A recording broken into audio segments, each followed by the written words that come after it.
Балдар баарыңарга салам. Биз бүгүн сомодон келген негизги оңой 3 мисал талдайбыз.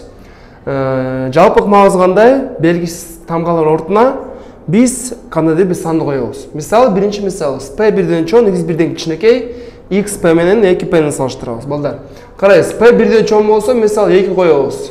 x 1ден кичиnek болсо, мүмкүн 0 коебуз. Анда карайсыз, 0 койгондо бул жагыбыз 0 болот, бул жагыбыз 4 болот, турасы b болот. Бирок 0 койбой дагы кандай койсок болот? -3 коебуз. Андан карайсыз, минус койсомдо бул жагы минус чыгат, бул жагы плюс боло берет, туурабы? То есть минус койсомдо дайыма жогубуз b чыгат.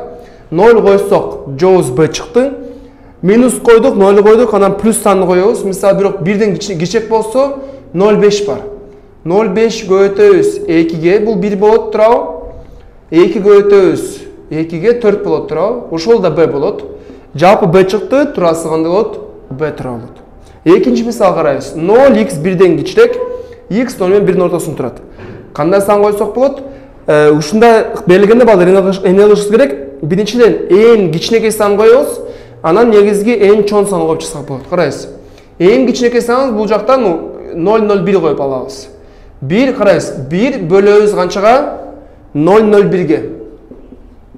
Карайсыз, бул 2 0ду көчүрөбүз үстүнө.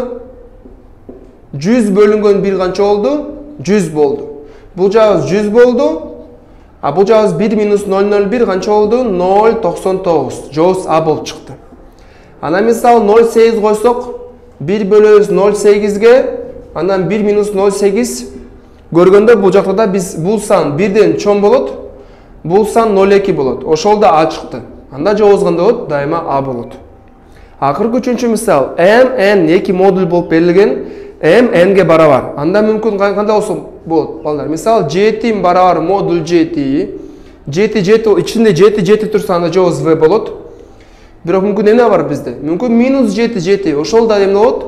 Ошол да минус 7 модулю 7 го, ошол да тең болот.